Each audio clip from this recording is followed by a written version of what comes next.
Everybody, welcome to the Trophy Room, a PlayStation podcast made by the players for the players. I am your host, Joseph, and before we get into the news, before we talk about what games we've been playing on PlayStation, I gotta do a little bit of housekeeping for you guys. So we have a couple of big announcements. Really excited. First things first, we're on SoundCloud now. So now you can get the Trophy Room if you are a SoundCloud member.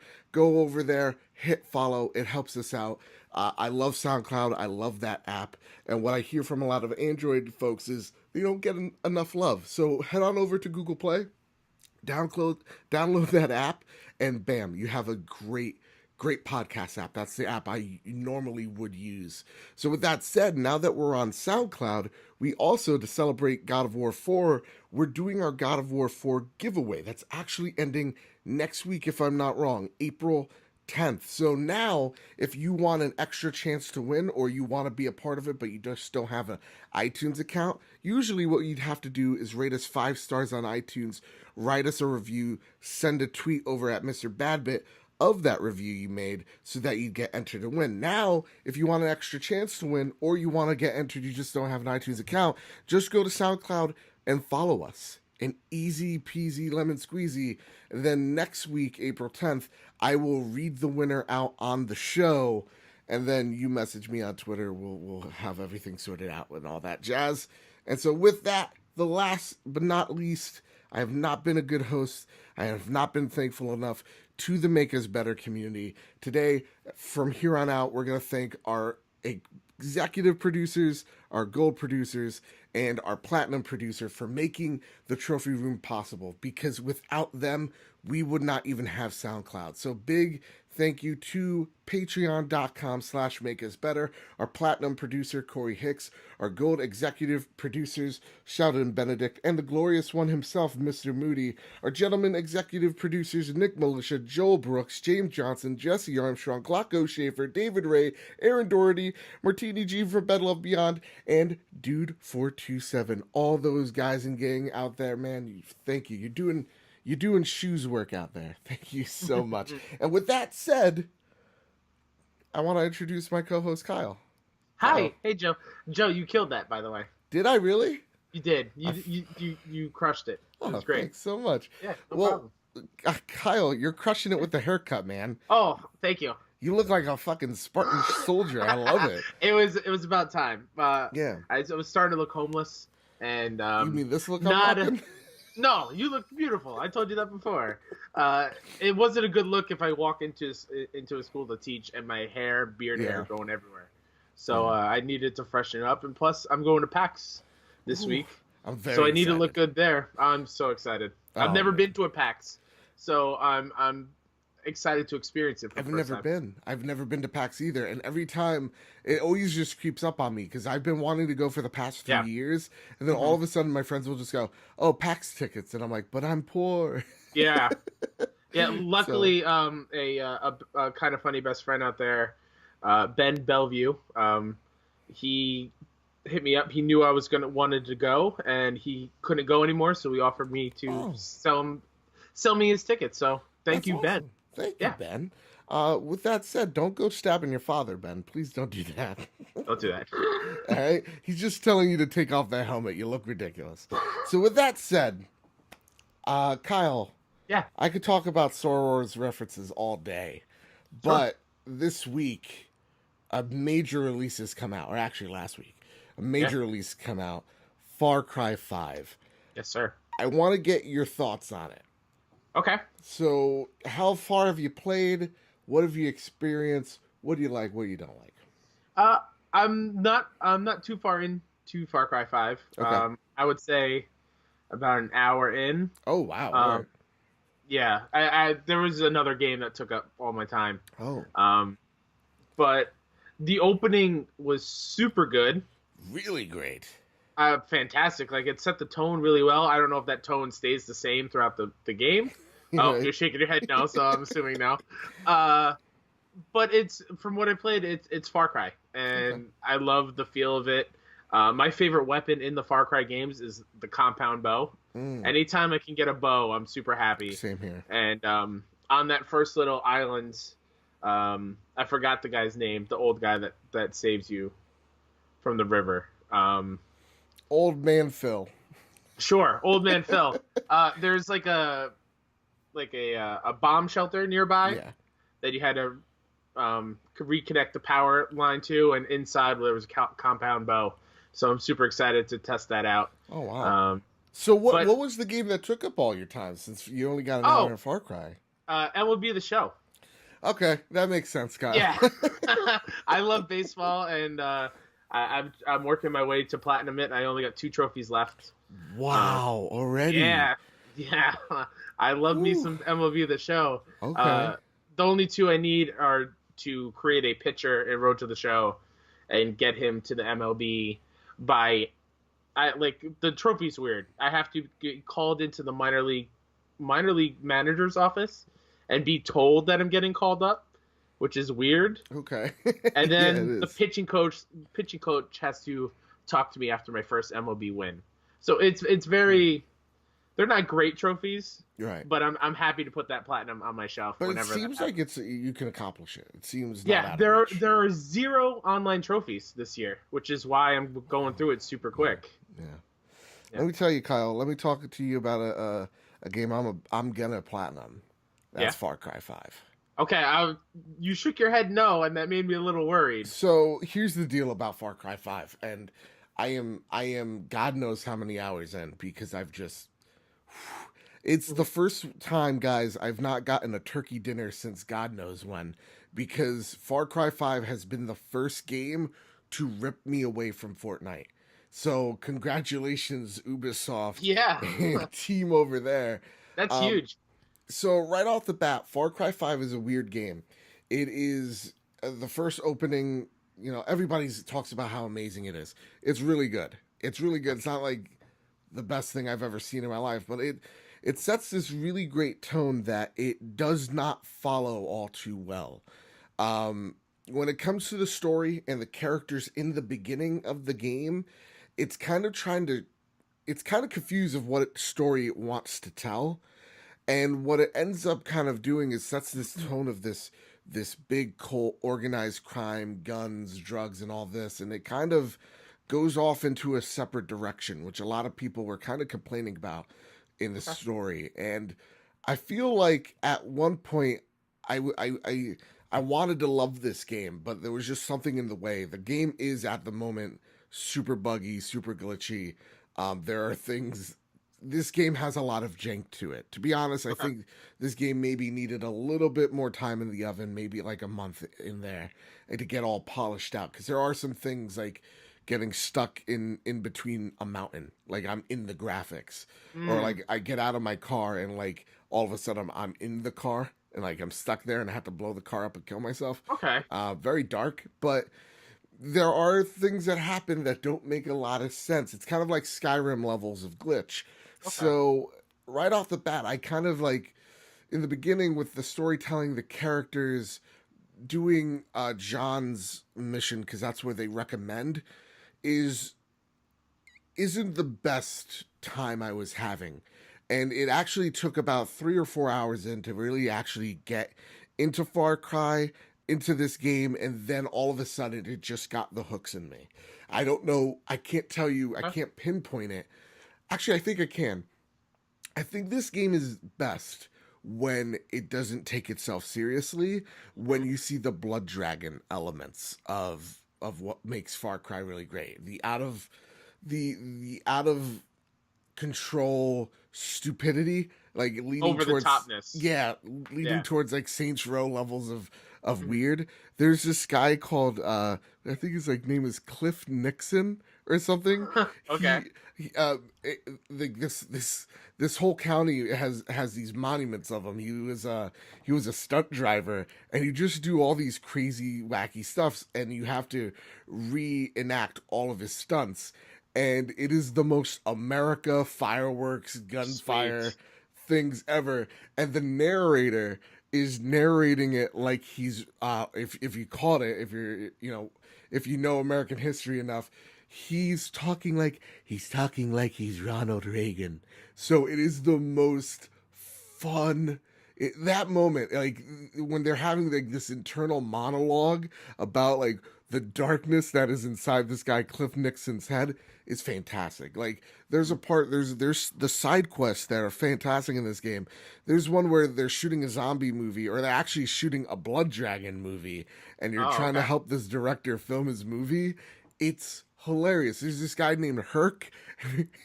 And the only problem with Herc is he's not in it enough, because there's this one part where they have an interesting take on zombies in this game, and there are waves of zombies coming at you, and Herc has to attract these zombies, because he actually wants them to come at them so he can just flamethrower them all. He's having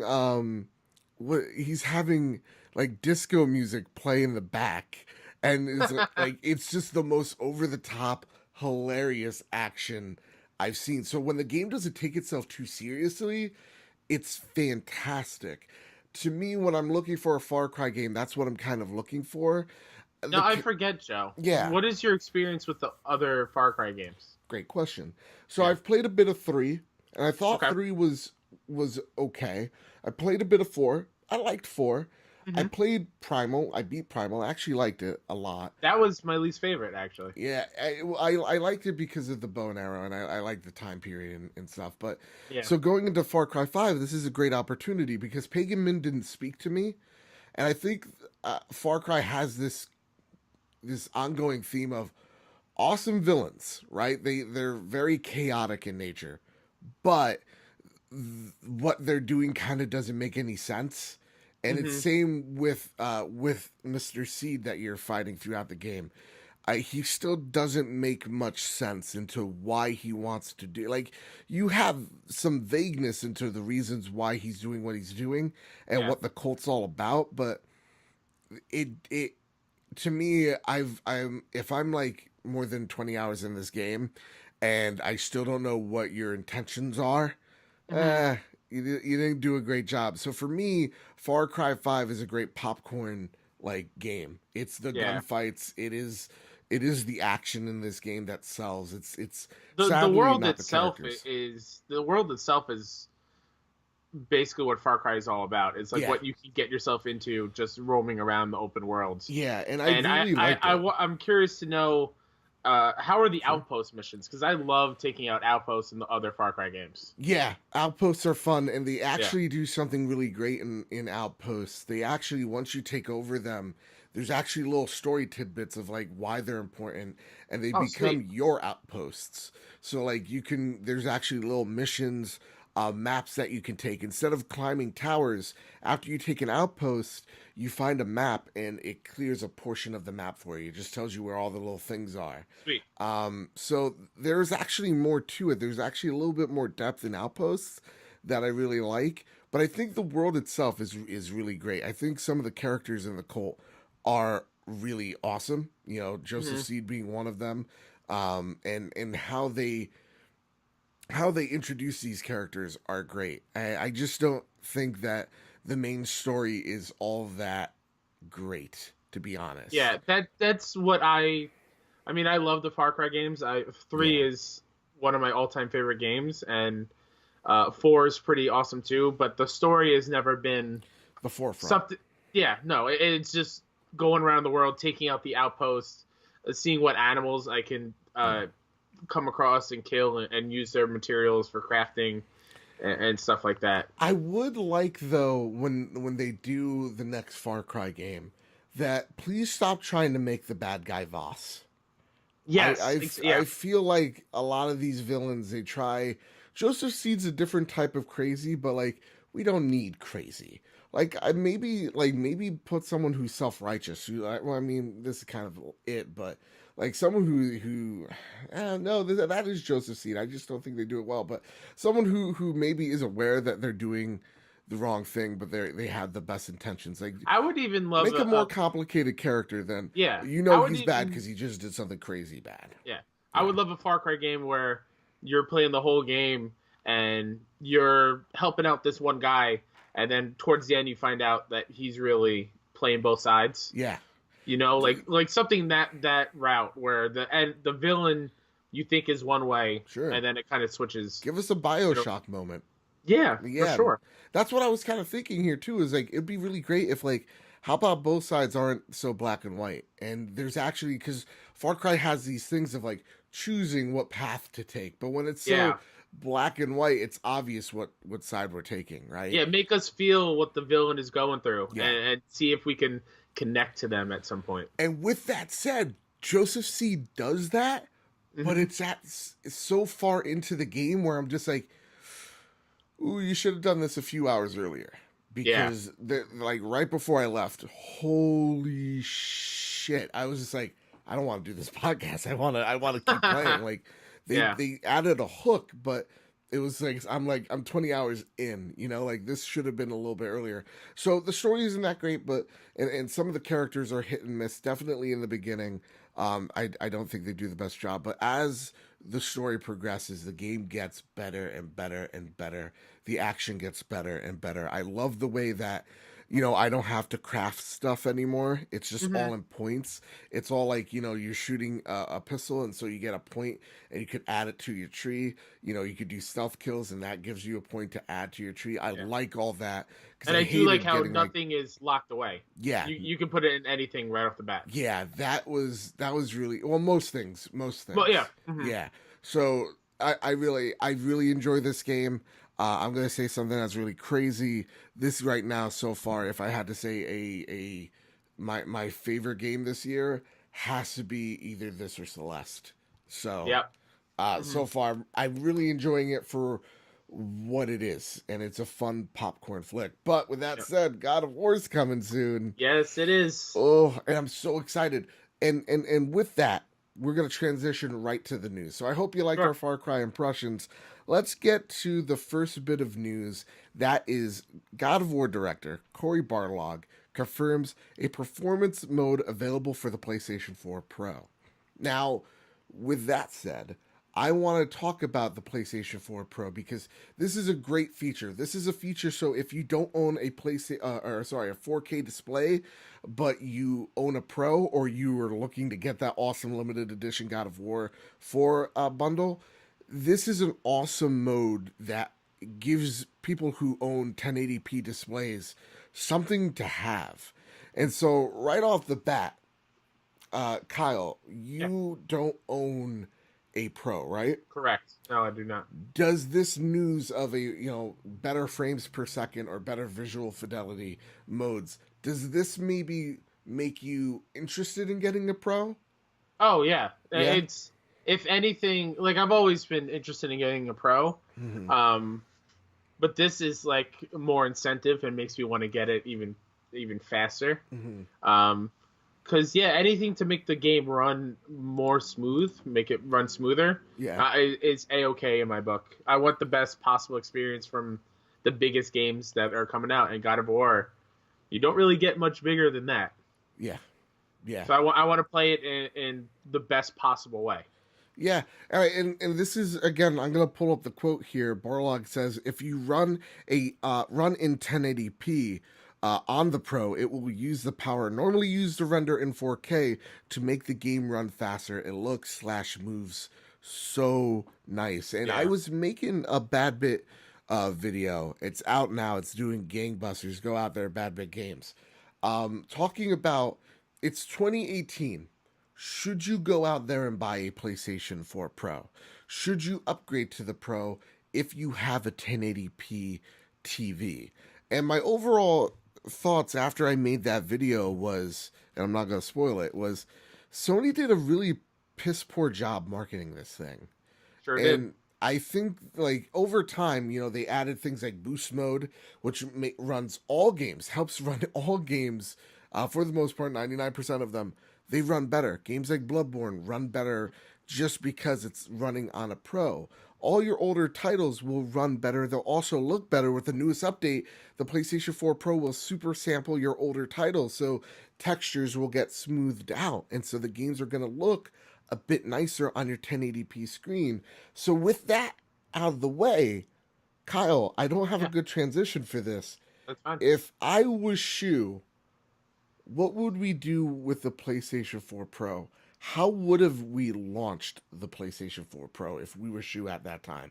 Because we all know Shuhei Yoshida runs everything at Sony, right? Yeah. His badge may say differently, but he is the main man at Sony. He runs, hell, not just at PlayStation, but Sony, the company itself. He is the Illuminati. He is everywhere and nowhere at the same exact time. So if I was Shu, Kyle, what is the first thing we do with the PlayStation 4 Pro?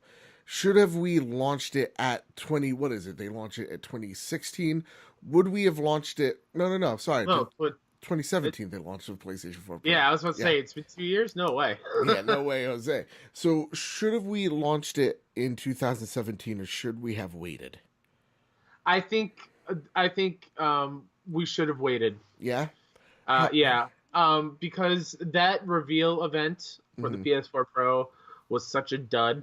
Right. And it felt to me as a viewer, not as Shu as we are right now. Yeah. But it felt rushed. It felt like even they weren't super confident in it. They were like throwing out all these big words and terms. That HDR and all that. Yeah, and I mean, I understand it's hard to show it if you don't have like a 4K TV. Like it's hard to see the difference. But I feel the messaging there was not as strong as it should have been. Yeah. So I would have waited just a little bit more because I'm sure they were pressured into doing it quick because they heard of Xbox and the Xbox One S, right, and obviously the One X, yeah.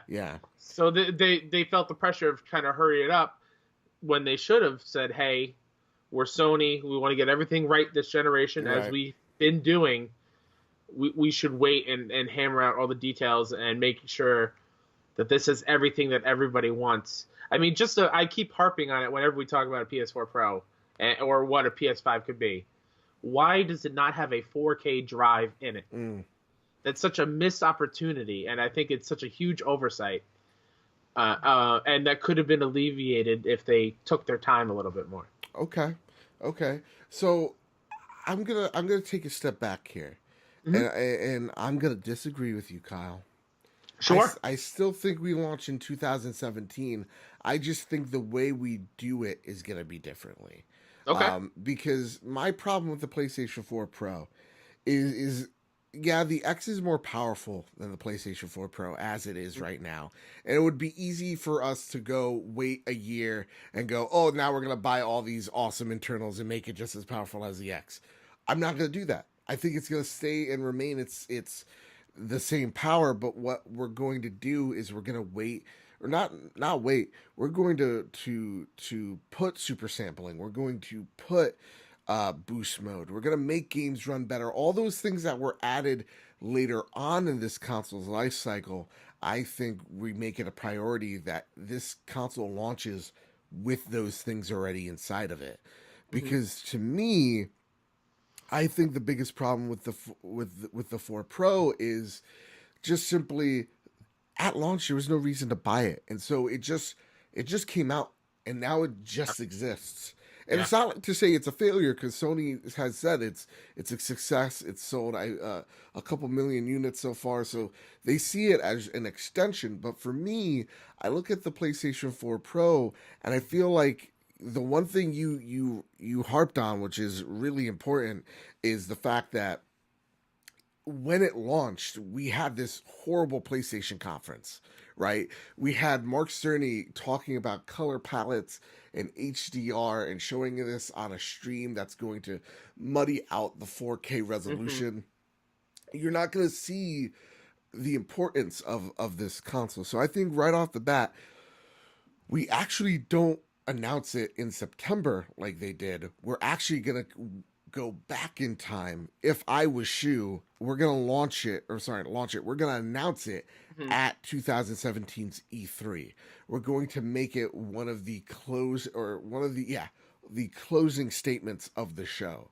Well, that was the rumor, was it not, of E3, where they were going to show it off during that E3 press conference, and that's the reason why we got 2 Days Gone things. Yeah.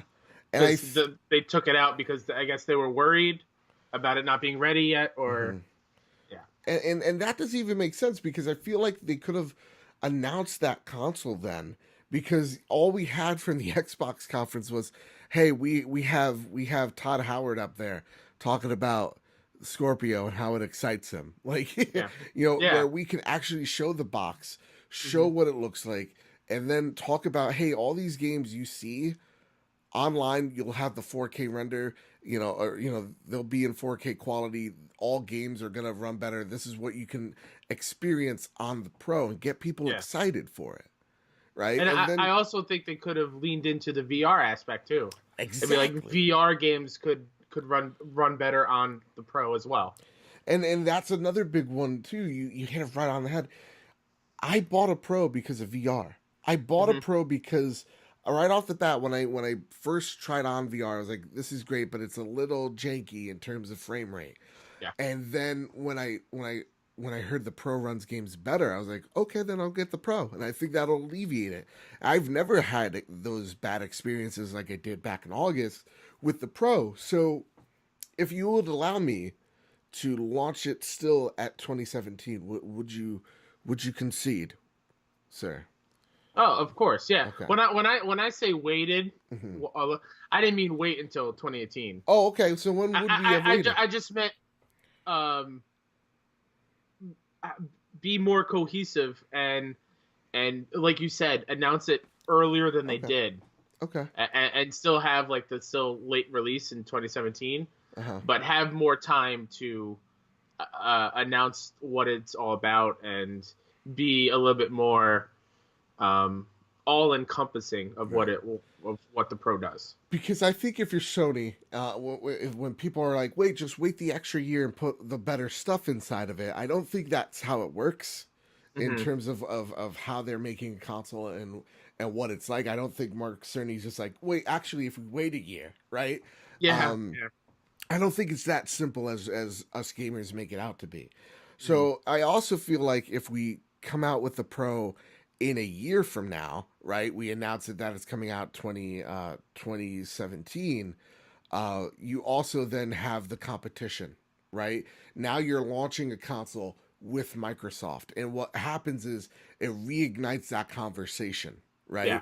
Now you guys are fighting again, and what that could lead to, hey, which console is better, right? And now you have, instead of having the whole market to yourself for a couple of months, now you have this competition of where gamers who are maybe more patient will choose the X over the Pro. Yeah. So instead of having this month where everybody's talking about you, now you're sharing it with your competition. So again, when your competition's more powerful than your console, that's not what you want. Especially if it's 20% or 30% more powerful, that's not what you want. Yeah. Right? So with that, and also shout out to Sony for all these exclusive skinned PS4s. They are all pros. They don't have regular PS4s where you can get the God of War edition. It's specifically a PS4 Pro, which is super smart. And I think there have been some bundles like the Call of Duty bundle. Yikes. Yeah, there's the Call of Duty one, the awful Star Wars one. Yeah. But it feels like for the big releases that they're going the Pro route. Yeah. I again, Monster Hunter, God of War. Oh God, if Spider-Man, man, I'd be buying. I saw an April's Fool's one, Joe, on Twitter. I was like, "Ooh, this looks gorgeous," but then I realized what day it was, and I didn't want to share it. And they're like, "Oh God damn it, you got me! Dude, I would be so over that." So with that said, there is one piece of hardware we need to put on this console. The only thing we need to change, and you spoke about it, Ultra HD drive. Yeah. Now, if you guys don't know, the PlayStation 4 cannot play Blu-rays at 4K. It does not have the laser inside that reads the optical drive that reads those discs. That's embarrassing because Sony invented that technology. Sure did. Like they are, I believe, what was it? Them and Toshiba, right? Or was Toshiba HD? Toshiba sounds about right. Okay, yeah.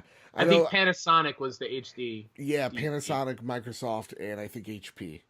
Yeah, all had that. Yeah.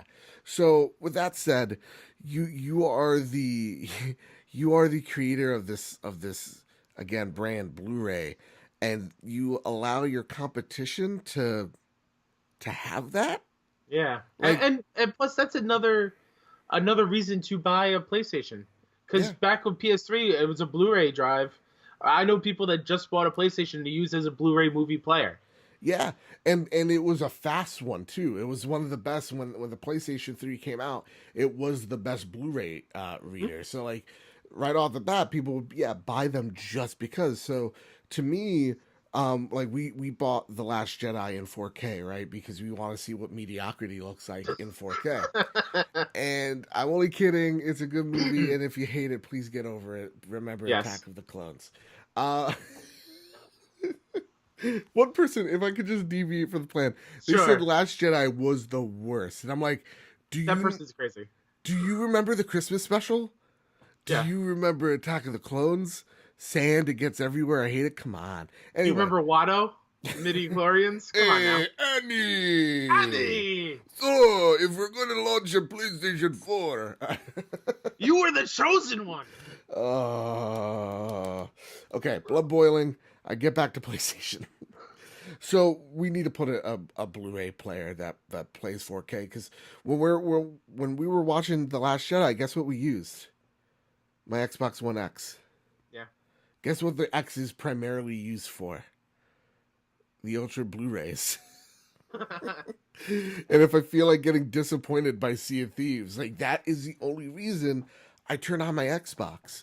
Yeah. And I think that's one major thing that this console has going for it, is that it's on looks alone, it's a nicer looking console.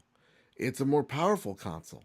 Mhm. It has an Ultra Blu-ray player, and it just enforces this idea of, if we tried to launch a PlayStation 4 Pro the way it is in 2017 in the Trump White House, it just doesn't work, right? So, with that said, yes, go get your PlayStation 4 Pro. We're gonna launch it still in 2017. Is there anything else that we would do to the PlayStation 4 Pro to get people excited for it before we move on to our next subject? Keep hitting it out of the park with these themed systems. I think that's going to be a huge deal. Yeah. And an easy way for them to sell them off. Yeah. You know what? Before I think the next thing we do, we make, again, we're Shu right now. Yeah, we're Shu, yeah. We make sure that there is a department, a group of people that their only job in their whole thing is to create awesome looking consoles and limited editions and controllers. That's their awesome. only job, because as of right now, knock on whatever you guys have, knock on your horn, beep it if you're in the car right now, because the Monster Hunter PlayStation 4 Pro, the God of War limited edition PlayStation 4 Pro, oh my goodness, they're beautiful, right? They're gorgeous. They're gorgeous, but if we look back at previous consoles, any of the Star Wars ones, and I'm a huge dork for Star Wars, both of those are ugly. They're both ugly. The Call of Duty one, ugly. Both of the Call of Duty ones are ugly. Yeah. There are some here and there. I didn't mind the Gran Turismo PlayStation 4 that you could only get in Europe for some reason. Yeah, the Uncharted 4 one was pretty cool. That one was nice. The Arkham Knight one wasn't bad. It wasn't bad, but it wasn't great. No. I feel like as PlayStation fans, we could give Microsoft one thing. They just know how to make a good limited edition something. Yeah. Right? And also another nitpick thing, which is a little off topic. No, go for it. Why does Sony not what's the word I'm looking for? Offer a service where, like Xbox does with the custom controllers, where you can create the own colors and stuff. Why does Sony not have that? I feel like that's an easy buck to make. Kyle, that is a great thought. I'm going to tell you to hold that for a rainy day.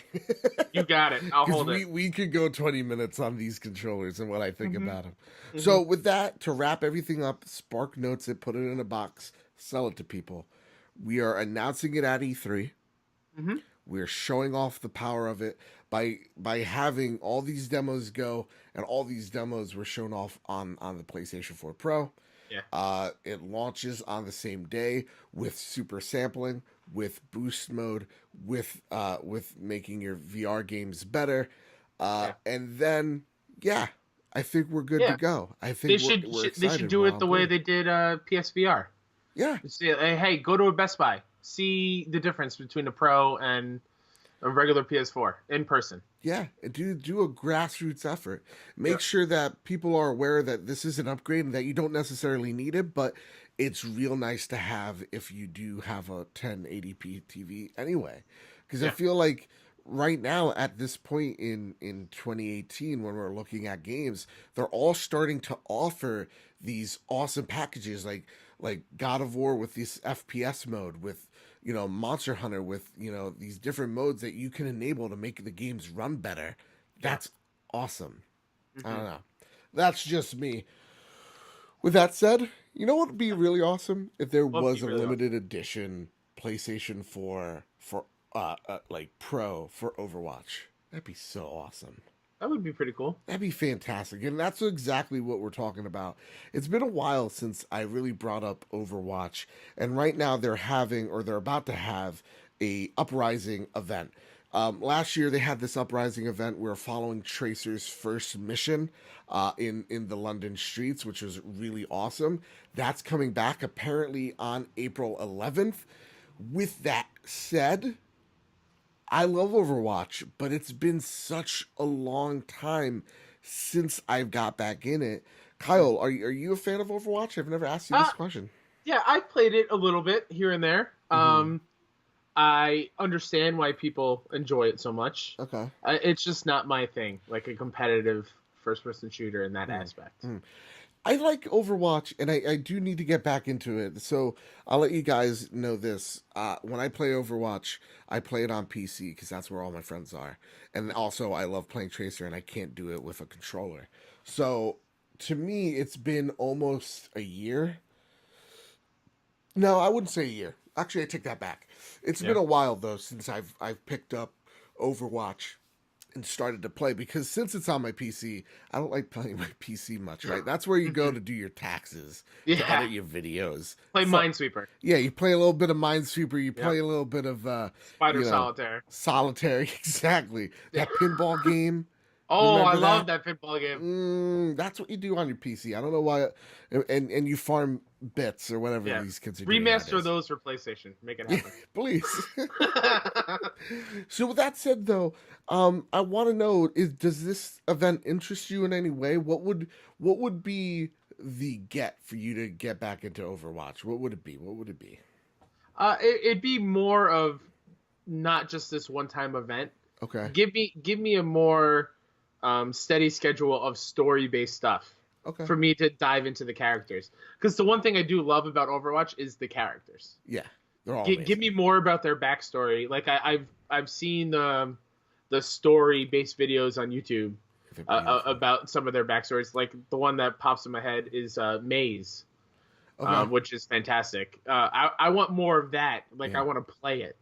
Yeah. So if they do that and do these events more on a regular basis based on a single character, I'd be all for it. Yeah. To me, I think the Uprising event's going to get me back in. Because it's so funny. Though I haven't played Overwatch in so long, it was my game of the year in 2016 when it came out. All right? It came out? Yes. I loved it and everything. But I haven't picked it up in so long. And though I haven't... There you go. I fucked up, guys. I had a mental block in my brain. Though I haven't played it in so long, here, I'm going to fix this one. I bought the Funko Pops for Mercy and Zenyatta because they're both some of my favorite characters. Like, I love Mercy. I actually, when I left, someone in the comments tweet at me. I left right before they made Mercy a god, and then when they nerfed her, and then when they buffed her again, and then they nerfed her again, and now no one plays her. So that's where I dropped off. I actually, when they announced that the newest character, I guess not Brigitte, the other one, the weird looking lady that looks kind of like Conan O'Brien to me. Her, that's when I stopped. No, not Sombra. No.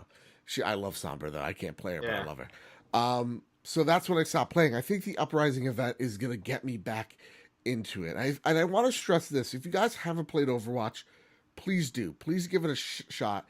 I bet you when this comes out, there's gonna have a free day. It's gonna be cut in half. The price is gonna be like $29.99. I walked into Best Buy last week. It's $29.99. Go ahead, buy this game. To me, it's one of the best games this generation. I truly mean it. It's so great. And the one thing that they do really smart, if you're skeptical about getting back in, is that Blizzard knows their algorithm actually makes it so that you only get matched with people around your skill level. So if you've dropped off, Blizzard knows that, and then they'll do these little placement matches and they'll see where your skill's at. You won't know it, but you'll actually be with people in your same skill bracket. So it's a super smart algorithm. Go ahead, give it a shot. Again, I want to hop back in it. I think I might give it another shot on PlayStation 4. But yeah, that's Overwatch Uprising event coming out next week. You know what else is coming out, Kyle? fuck that up a little bit. What God of War? Well, that is true. What else is coming out, Joe? Telltale Games, The Walking Dead's final season.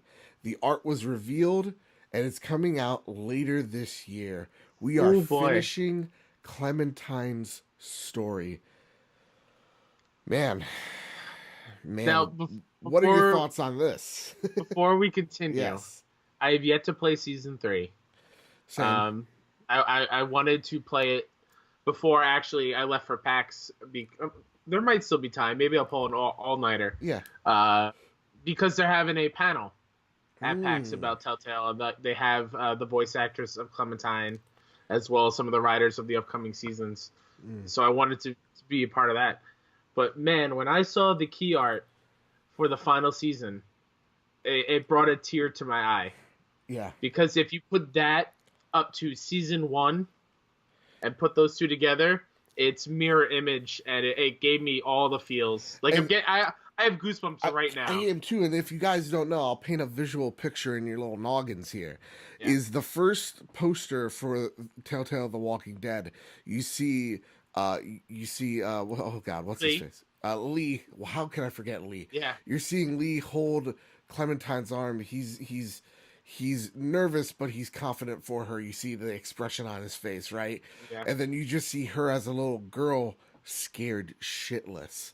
Yep. And then he's holding an axe out, and they're surrounded by zombies. Yeah, and walkers.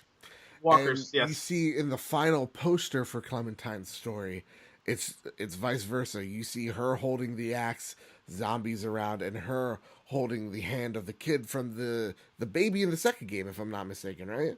That looks about right. Yeah. Yeah.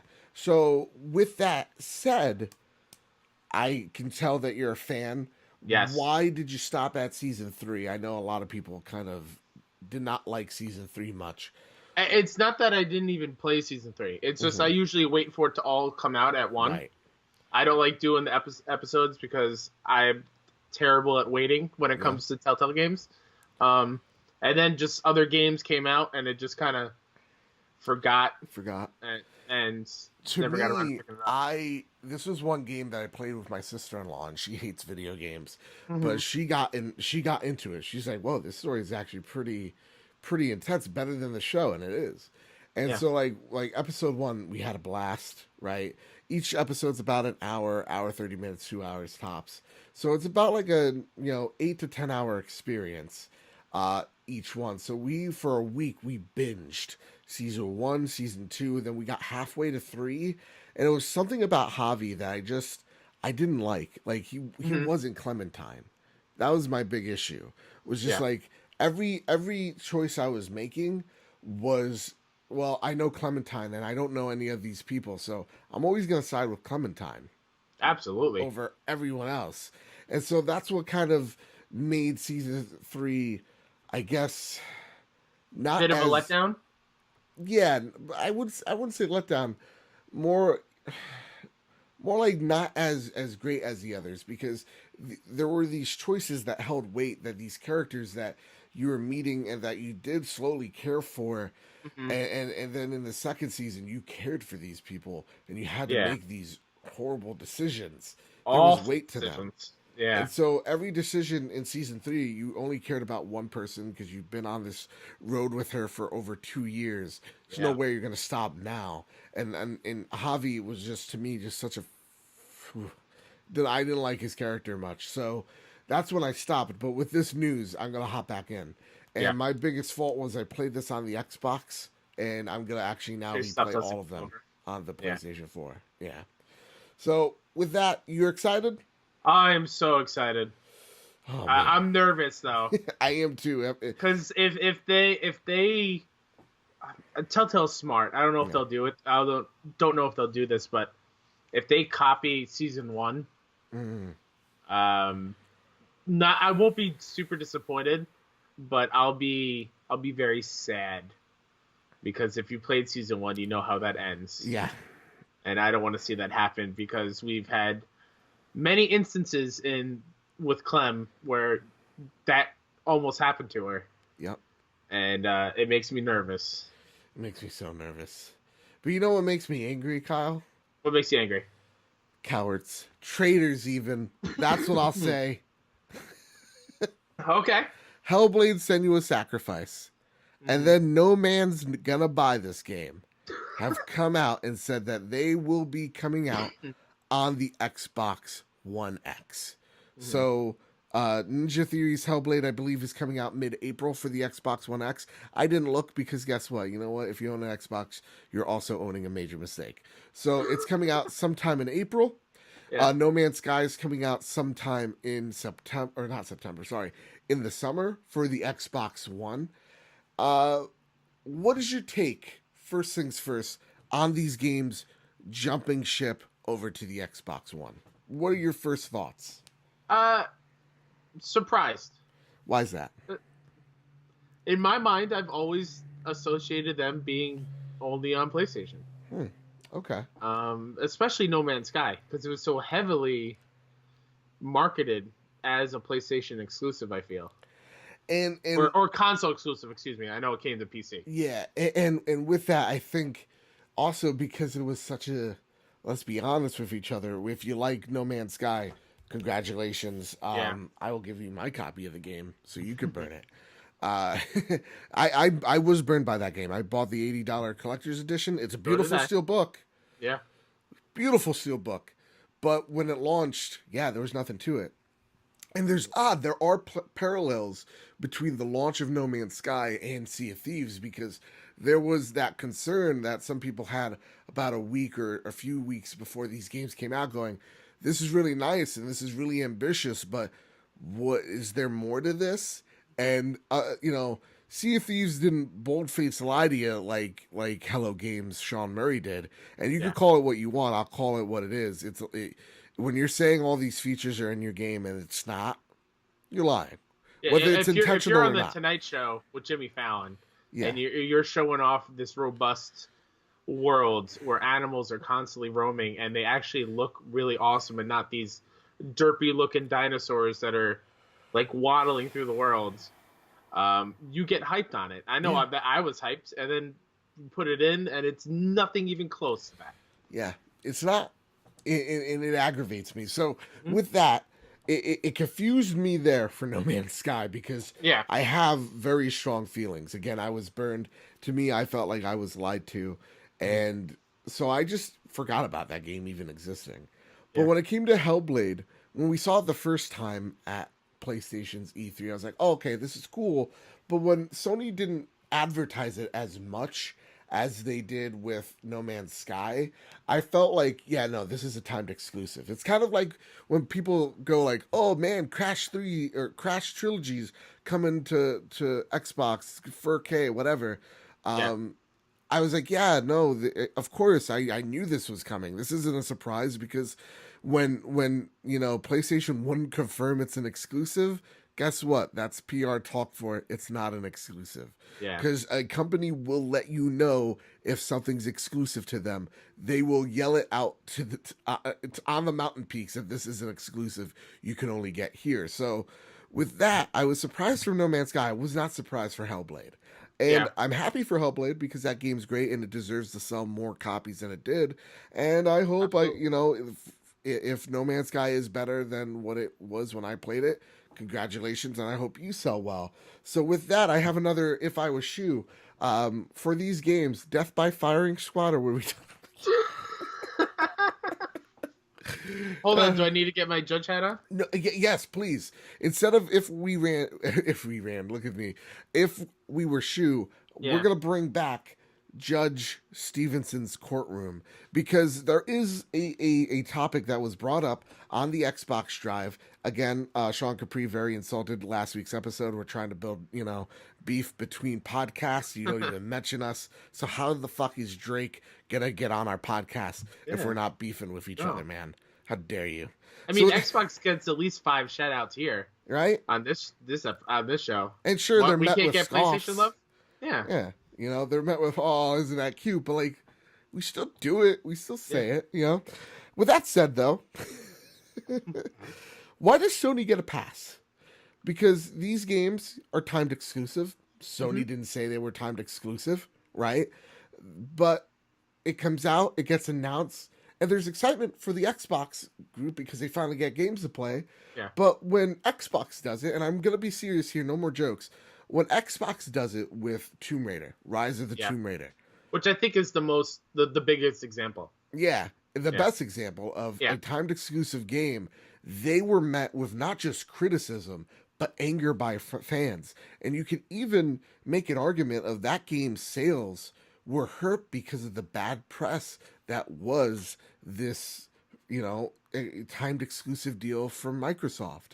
So with that said, and with that all out of the way, Judge Kyle Stevenson, I present you the plaintiff. Who are the plaintiff? Xbox. Yes, they're coming out and they're saying, hey man, why do we get shit when we do timed exclusives, but when Sony does it, they get a pass? Sony is the defendant, and well, let's be honest, Shuhei's looking at you and he's kind of going, you're going to choose me. You know? He knows. He knows. This is some drink. So, Kyle, why do these guys get a pass? Why does Sony get a pass? Because I think, like you said with the Tomb Raider example with Xbox, the way Xbox went about it was so horrifically bad. How so? The way when Tomb Raider was revealed, the sequel to one of the best hits of the PS3 era with the original Tomb Raider reboot. Yeah, which was available on all consoles. We didn't have to worry about it being exclusive anyway. Yeah, Xbox, and also when it came back, when it was remastered on the 4 and the 1. Yeah. When Xbox comes out and says, "This is an exclusive," right?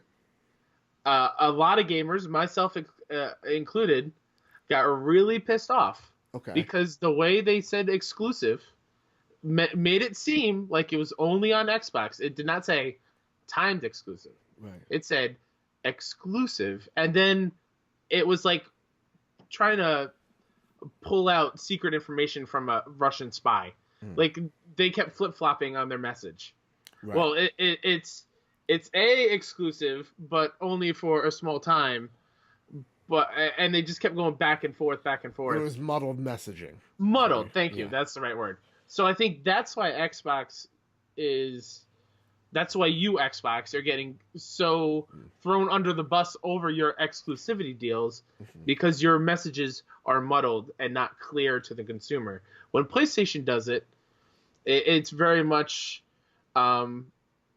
if it does come to other consoles, great, but they're not going to say exclusive as right in the forefront as you do, Xbox. Right. My name is Phil Spencer. Hi, Phil. Hi. And we have now a new segment within the segment called Fill in the Blanks. Ooh! Came right off the noggin. So I'm Phil Spencer, and I'm representing Xbox. I'm just an old country lawyer here, Phil Spencer. A lot of the plaintiffs in my courtroom are Southern, by the way. Well, we have a knack. Oh, we do have a neck. And then We do have a neck. Phil Spencer is looking right into Shuhei Yoshida, just like going, see what I did there? Full surprises and clevery. I would like to say this, though. It does not matter whether we muddled the message. PlayStation has said that, for the longest time, that No Man's Sky was a console exclusive. Whether you say it or not, it does not matter, because these consoles or these games have come out on the other system. So isn't it worth to have not said anything at all than to say something? So in English, as I'm getting out of that accent, isn't it worse though not to say anything at all? In some ways, yes, but in some ways, the old adage, the less you know, the better. Like, if you don't know, it won't kill you. Okay. That type of situation, I feel, is what PlayStation is doing. Okay. Yeah. I would like to also stand up and go, now, if I was Shu, a segment within a segment within a segment. Yes. Is this Phil Spencer? Is he saying if I was Shu? Yeah, he's ripped his mask off, and now he's run over to the other side. He's Shuhei Yoshida right now. Oh my god. So Shuhei, again, he runs Sony, he runs the Illuminati. He just got fired from the Trump White House, so he's doing good. He's writing a book about it. So he comes up and he's like, okay, here's the deal, and here's the difference between when we say console exclusive or not say anything at all. When Crash came out and we announced it on PSX, right? We didn't say it was an exclusive or not. And I feel like you could read between the lines when we do that, right? You could read between the lines when we're not answering something that you can assume it's going to come out for the other console, right? Yeah. I think the reason as to why Xbox gets scrutinized for doing it, I think, Judge Stevenson, you hit it right on the head. Your Majesty, your brilliance, your That's honor. why I wear the crown. That's why I wear the crown. Is the muddled messaging. You don't go out there and say, bring out the cool guy with the low voice going, console exclusive, and bring out Rise of the Tomb Raider.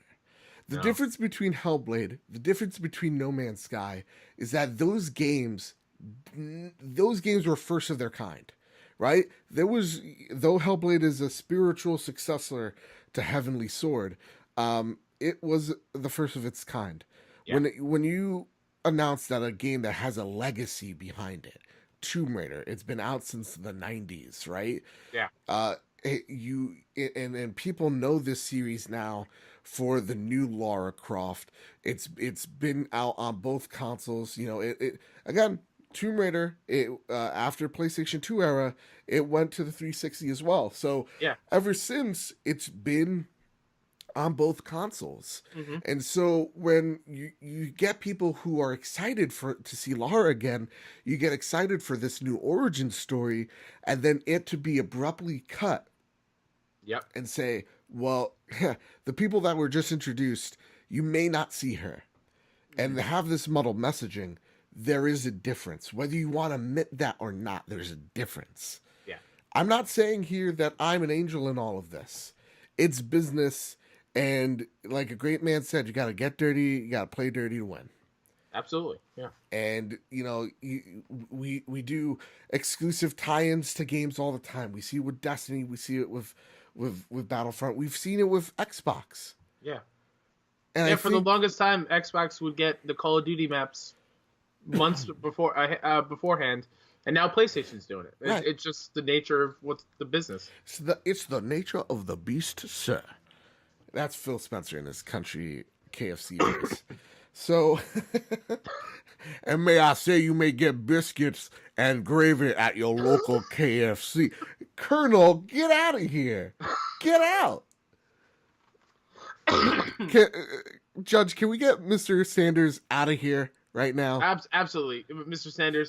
He's here plugging KFC. They're not giving us any money. Of the court. I think that's how I used to do it. Out of here. Get out of here. All right. Whew, that was a close call. So sorry about that, gang. Again, Colonel Sanders, he likes to come in every now and again, likes to plug gravy and biscuits. Yeah, trying to plug those gravy bowls. But with that, okay, so we have two sides, right? Mm-hmm. Who is innocent? Are they both guilty? What is Sony getting that pass because they just didn't say anything at all? That these games are first of their kind? Are we condemning Microsoft because they muddled a message? Because at the end of the day, whether they're a sequel or not, this is Phil Spencer's last argument here. Yeah. Whether they've been a game for 20 years or a game that's just come out.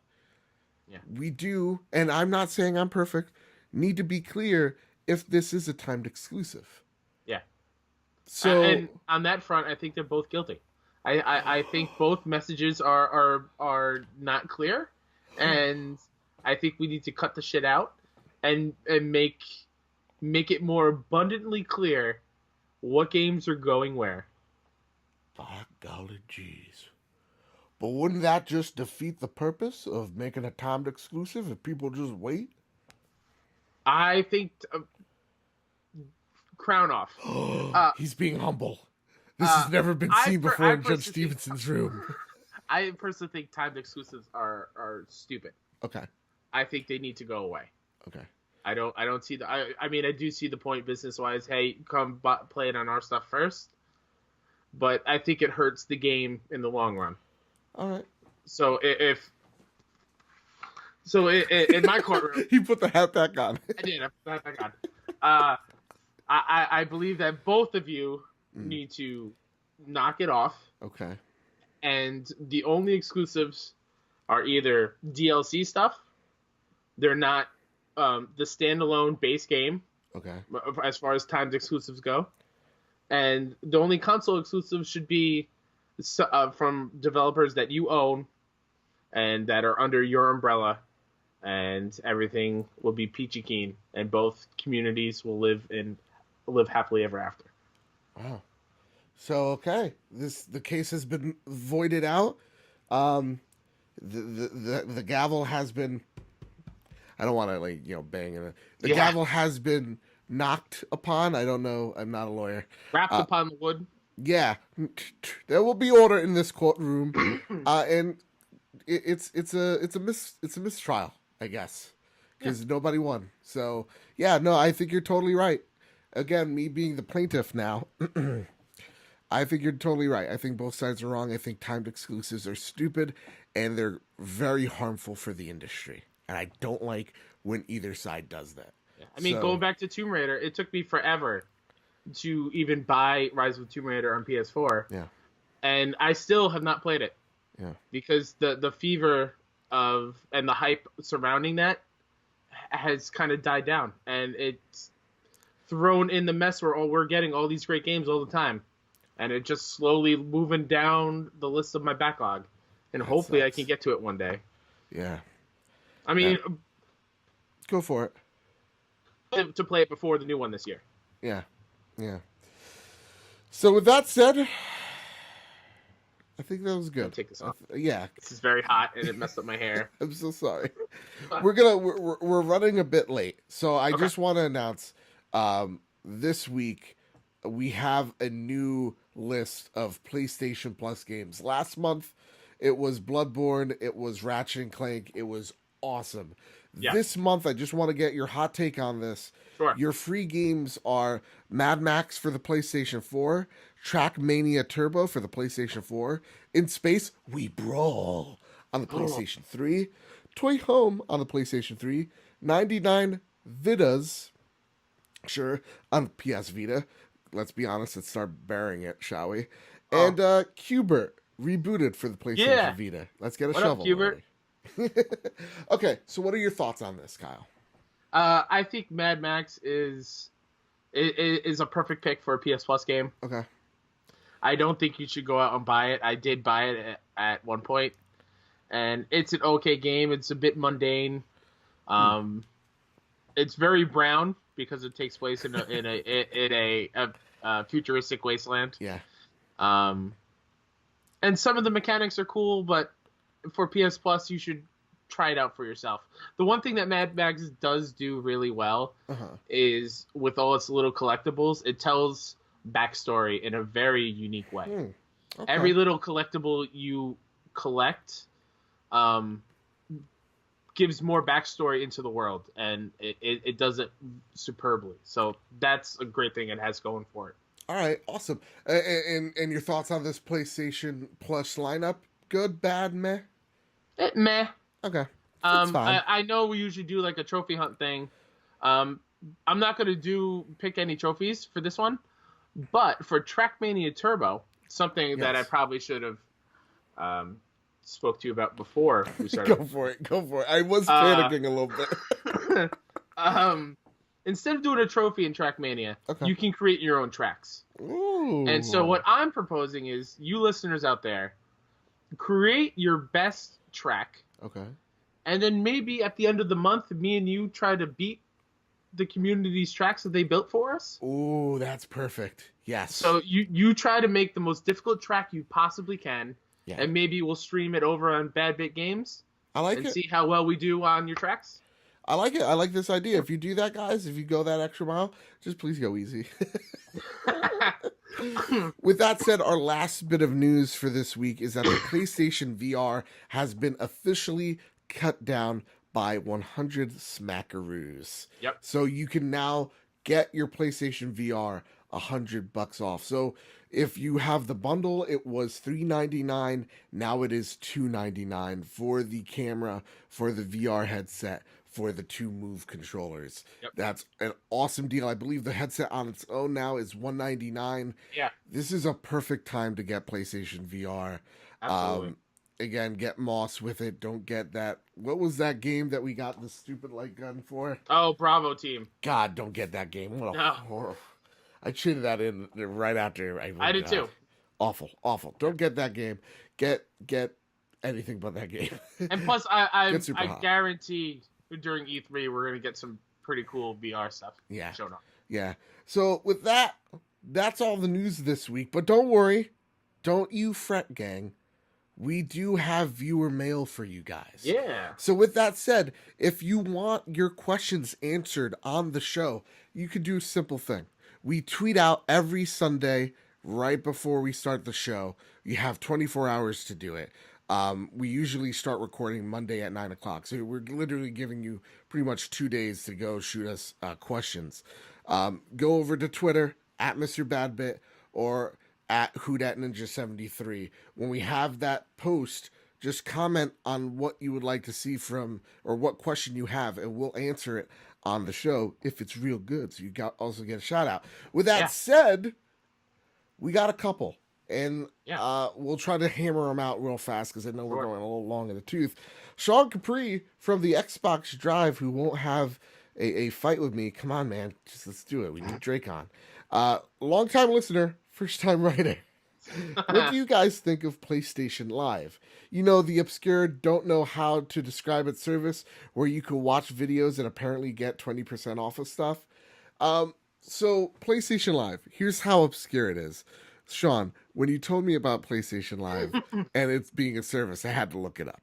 And what PlayStation Live is essentially the PlayStation blog way of streaming games. So when games like Destiny, games like Far Cry, games like Monster Hunter, when they're about to come out, PlayStation hosts these little live events that you go to, and when you watch a certain amount of stuff, or you participate in the chat, or do whatever you do, watch different videos, they give you themes, they give you avatars.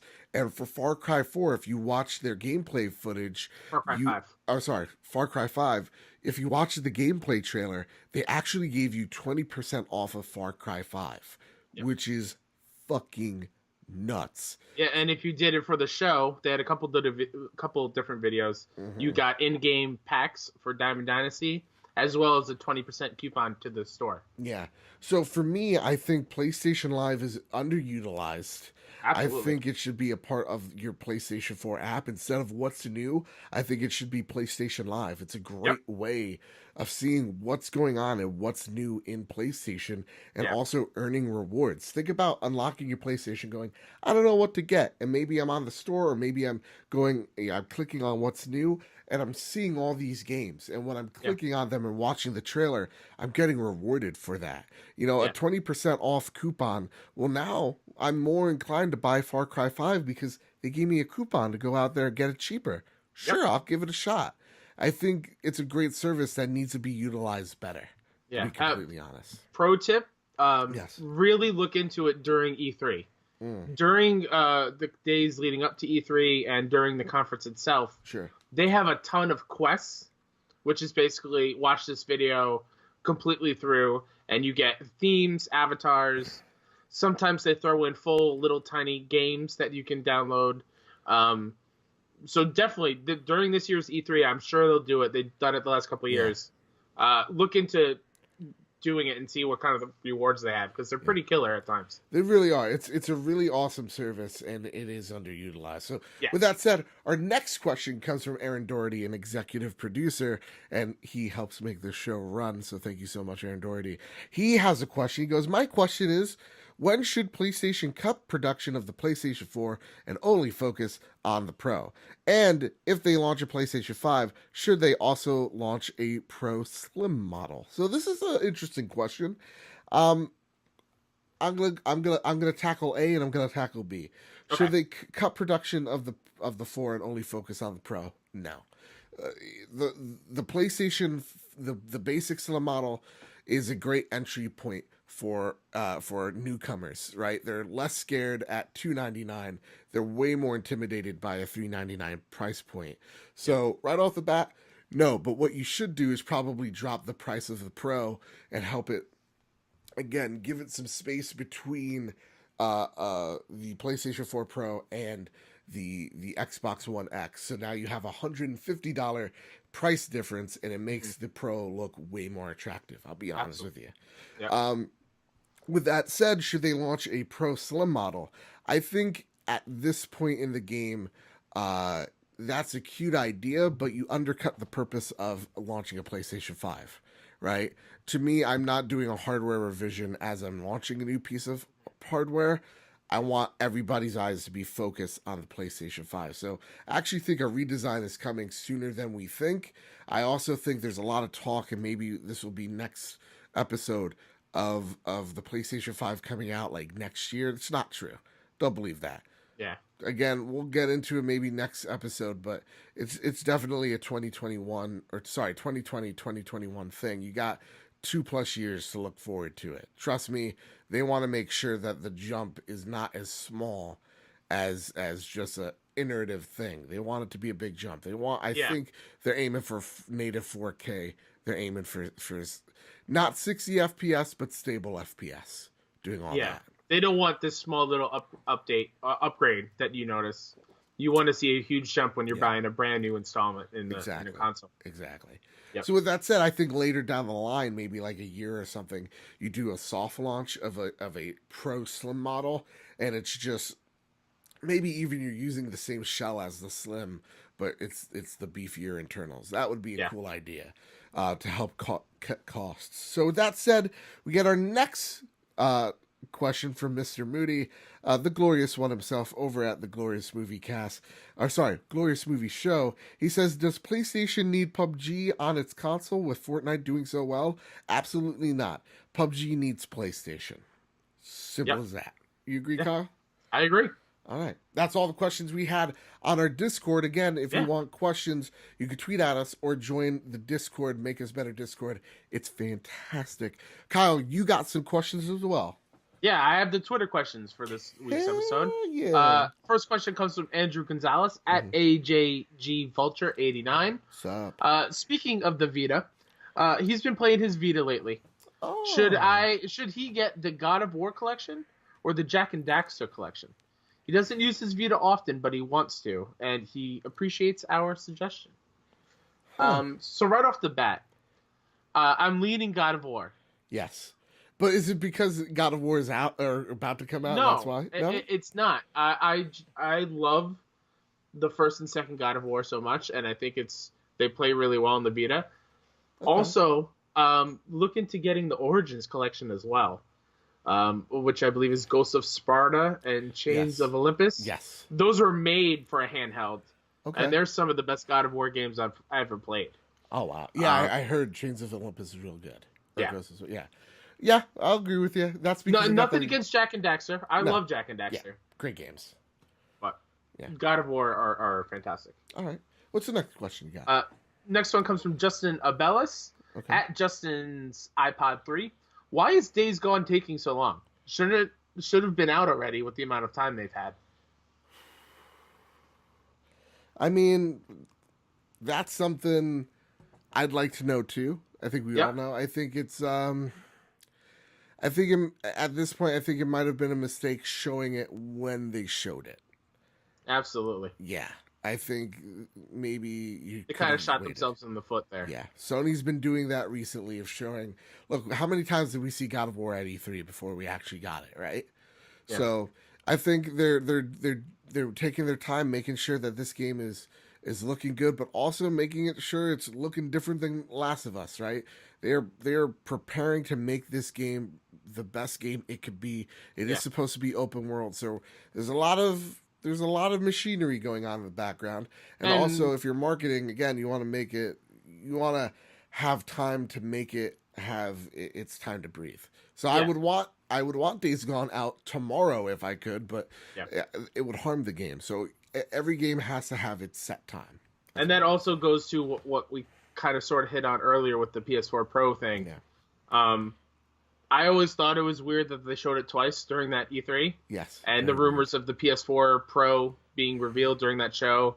Maybe they threw Days Gone in there as a placeholder because the Pro wasn't ready. Sure. So maybe they weren't even super sure on showing it that early, and maybe that was supposed to be like a PSX reveal at first. Maybe. So I think Days Gone is the reason it's taking so long is fine for the game. However long they need to make sure the game is a quality product is fine by me. But I want it. I want it. All right, that's fair. That's fair enough. Is that it for the questions? Nope, we got one more. Oh, okay. From Steven Fontana at BatChild27. Ooh, If trophies go away, would you play less PlayStation games? Absolutely not. Yeah. Yeah. Actually, I would love it so that if I could, I only platinum games. I feel like, as much as I love podcasts like Beyond and PS I Love You, RIP, I think there was too much emphasis on trophies and achievements for that matter. Games are great because they run great. They give you that immersion. It's not because I'm unlocking something. Platinuming a game to me should mean something rather than having another notch on my belt, right? Yeah. It's like I don't know why I'm gonna say this one. It's like having sex and making love. They're the same thing, but one means more than the other, right? It's more of a connection. Yeah, and so to me, I want to make love to Horizon Zero Dawn. That's why I platinum it. I want to make love to Far Cry 5. That's why I'm gonna platinum it. If trophies go away, I'll still play them. I play Nintendo games because I want to know what That's my whole thing. Yeah, if trophies go away, I'd be fine. I'd still play the games. Yeah. But in a weird way, that's why I don't play as much Nintendo as I think I should. Yeah. Because they don't have an achievement trophy type system in their games. Trophies are an enigma, man. Yeah. And I think especially in this day and age of games, it's weird that they're omitted on that system. Yeah. When the other two have a form of it. Yeah. Very odd. Very weird. But that's Nintendo being Nintendo. Yeah, exactly. They don't like to make sense, With that said, is that all we got? That's all we got, Joe. All right, that's awesome. Great pause. Yeah, those were a lot of questions this week. Yeah, man. Awesome. Thank you guys so much. We're running a little long. This might be one of our later, longest episodes. The latest episode. It is our latest episode. Our longest episodes ever. So awesome. Thank you guys so much. Keep those questions coming. Again, every Sunday we're gonna post on Twitter, comment on them. let us know your questions. And then also, if you want, go to Discord. With that said, I'm going to repeat what I repeated in the beginning here. Do what Marcus O'Neill did. Marcus O'Neill wrote a 5-star review on iTunes. He said, as an almost exclusive PS gamer, I enjoyed the weekly insight into all things PlayStation. Keep it up, guys. And we shall, Marcus. Thanks, Marcus. You for the review. Thank you for the meaningful words. That's freaking awesome. Yeah. And your cell phone service is doing great, and your battery is good. You don't need to charge it, so you're looking good. You're looking Wins good all around. Yeah. So with that said, go to iTunes, rate us 5 stars, write a review. We'll give you a shout out on the show. It gives you a chance to win God of War 4 that we will be wrapping up the giveaway on next week's episode. So you got 7 days. Well, depending on when you're listening to this, you got X amount of time left to go out there and write that review. Or I was going to say, that was like the Ring. Yeah. You have 7 days. You have 7 days before not dying, hopefully, but getting something for free, and that's always cool. Or follow us on SoundCloud, and you'll also get enrolled to win God of War 4.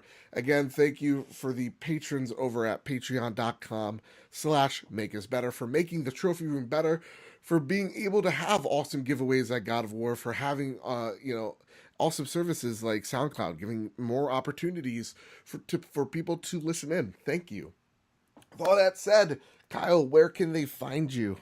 You can find me at WhoDatNinja73 on Twitter, on PSN. Friend me on PSN. I got a message, a friend request from a listener to the show earlier today. Ooh. Saying he found us on the show and he appreciates what we do. So thank you to you. Awesome. So friend me on PSN, follow me on Twitter. I have my other podcast called Best Friends Talk Funny. It's all about the kind of funny community. You can follow that show on Twitter at BFS Talk Funny, and hopefully iTunes very, very soon. Awesome. And you can find me at Bad Big Games on YouTube, where we'll also put the podcast on every single Tuesday at noon. So again, if you want to, watch our lovely faces talk about PlayStation, Bad Big Games is the way to go. You go to Twitter, and that's where I am at Mr. Bad Bit. I had a brain fart there. At Mr. Bad Bit, you could tweet me all some fun things. I say some funny things. And if you're at PAX East this week, yes, please come see me. Say hi. Yeah. That'd be awesome to meet some listeners. Yeah, it's so awesome. And guys, it's been so awesome seeing the large and overwhelming support. I mean, just like on SoundCloud, I didn't even mention that the episode went live, and we got so many people watching it or listening to it on Easter, which is nuts. Yeah, so that's crazy. It's awesome. Guys, gang, with all that said, with all that out of the way, keep hunting and keep playing PlayStation.